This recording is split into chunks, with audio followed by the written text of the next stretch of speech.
Welcome back to an edition of 72.6. This is a special interview that we're going to be having with Dushun Scarborough. He's from the Martin Luther King Foundation in Little Rock, and he's here once again this year to talk about a youth summit that's happening. Actually, it's coming up real soon. Coming up real soon, Dan. Good morning. Welcome to the show, buddy. How are you? Great. Good to Hadn't see seen you again. in a couple of years. I just, you came in, we mic'd you up, and I just admiring your coat. I want that coat before you leave. You want it? It's yours.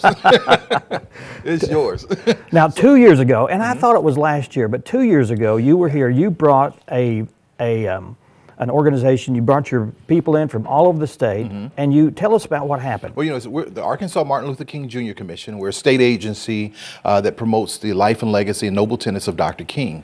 And we have youth programs centered all over the state of Arkansas. And what we did is put together a NonViolence Youth Summit, and right here in Harrison, Arkansas, and labeled it a new beginning. Yeah. So we thought this was a great opportunity to help as we bounce around the state of Arkansas.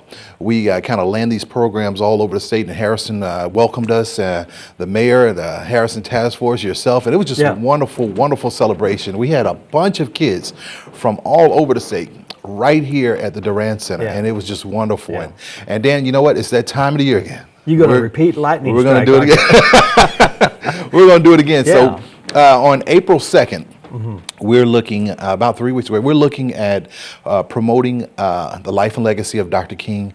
By actually April 1st, we're going to kick off the commemorative vigil right here in Harrison, Arkansas. Now, this is a program that we do annually in recognition and celebrating Dr. King's life and legacy. As you know, he was assassinated 46 years ago. So what we're going to do is have the vigil, candlelight vigil here at the Lyric Center, and we're going to march from the Lyric Center to City Hall. The deputy director to the governor's office, Lamar Davis, is going to lead the march with a bunch of other kids, and it's just going to be a great celebration. We're going to stay the night. We have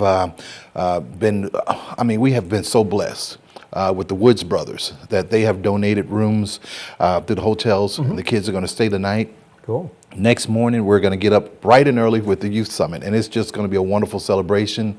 It's entitled Life After Hate Series. So it's going to be a deep, a part of what we want to do with the kids throughout the state is promote change and nonviolence, and allow those kids to be ambassadors of peace. So we're bringing kids from all over, and we're looking at having a good time. Yeah. You know, that nonviolent, and I grew up during Dr. King's reign during that time. And oh, get out of here! Look how young you look. No, no. If you could just see behind the curtain, sir. No, but that was something so unique and so powerful to do a nonviolent approach to. Back in the '60s, it was a protest was a violent and an aggressive type act that everyone was doing, and Martin Luther King came in and shook it up. And that's what you want to continue. Why is it so important to get kids involved? Tell us that. Youth, when our commission first met years ago, and I took over this commission maybe 6 years ago, we restructured. And we downsized the commission to about 13, and our consensus was clear. And we said we would target youth, youth-centered programs. And luckily, moving back at that time from Florida, I kind of put together some programs that were just unique and that centered youth. So I said, hey, let's kind of go with what I have. We started bouncing around the state, and Nonviolence Youth Summit was one of them. And we began programs, and it's been very successful. We garner the participation usually at these events somewhere of 800 youth or more. So we've been very successful in getting them involved. And youth, youth they're our future. We want to target them, allow them that opportunity to matriculate in positive ways, so that they can move on in great endeavors throughout their life. Yeah. Well, and too, as a child, that is the age where they are influenced. Somehow. Yeah. I know you probably were, and I was influenced in a certain way at that age. Yeah, absolutely. I was stubborn. I don't know. Well, I was a little stubborn kid. Well, you're focusing that stubbornness in a positive way these days. Right, I'm joking, right. So let's talk about what's the date again? April 1st, right? April 1st is the vigil, which begins at 6 o'clock, starting at the Lyric Center. And on April 2nd at 9 a.m., is the opening session for the NonViolence Youth Summit. Now we have a VIP breakfast, and you'll be there. The VIP breakfast, which starts at 7:30, and we're looking at having a slew of great individuals come in. We've had individuals RSVP from all over the state, from the governor's office to the gubernatorial candidates to the governor's office, the congressmen. I mean, there are many individuals that are planning on attending that who have RSVP'd, and we're looking for a great program that day. Yeah. Your organization down there in Little Rock, you do these all over the state. Is that primarily what you do, is to bring awareness, or is there extended programs after that? There are extended programs, and that's a very good question. There are several programs that we have, maybe somewhere between 12 and 15. One of the big things that I like with doing programs are, I look for outcome measures. As an executive director, as when you're putting together blueprints for programs, you want to see how successful and who it's really targeting, and your target audience, and what are the outcomes, and how it's if it's effective or not. And so we try to have these type of programs and go into the cities and have individuals like the Harrison Task Force follow up on some of these type programs to keep that, make it sustainable, to make it relevant, to be able to to work with kids and keep on that same legacy and that same vision that we kind of put out there. What's the ultimate goal? The ultimate goal is to change, allow kids to be ambassadors of peace for these type of programs. Now, the NonViolence Youth Summit, we want to corral a group of youth, bring them together, even at the vigil, from all walks of life, all races, all creeds, and bring everyone together and show there's love and there's peace and harmony.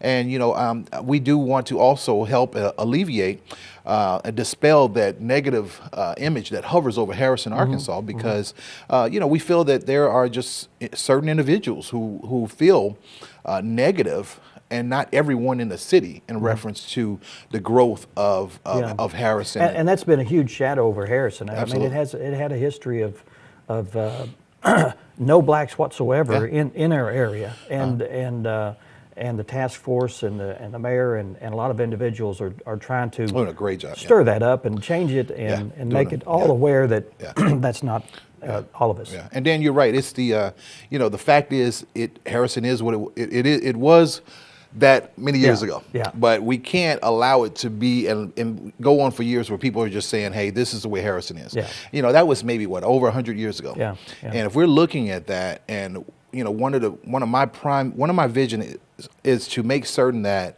if we're bringing the King Commission here and we're trying to change that image, 100 years ago, if we allow kids to say the same thing in the next 100 years and next 100 years we have, no one will ever visit Harrison, and forever it'll be known as something that it's really not. And you have individuals who live outside of Harrison, Arkansas, who have P.O. boxes in Harrison, who throw rocks and hide their hands. And they pretty much state these kind of negative images about Harrison when it's really not true. And not everyone speaks that way. I've been welcomed every single time I come to Harrison, and in great ways. And it's those people are genuine. Very genuine. We want diversity here. Absolutely.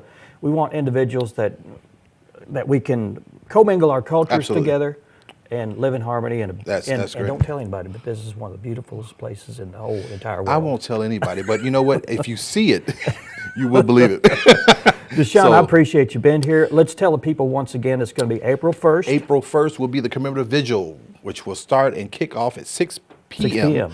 at the Lyric Center.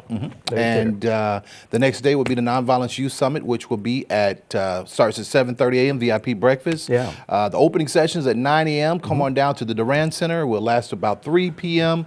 It's going to be a great event, free lunch, and you're going to have some great entertainment. So cool. And we look forward to seeing you there too. I will pop in. I don't know if I can stay all day, but I will pop in probably to eat a little bit. And check out the entertainment. The last couple of years ago, it was really cool. A lot of diverse entertainment, dancing, singing, a lot of great stuff.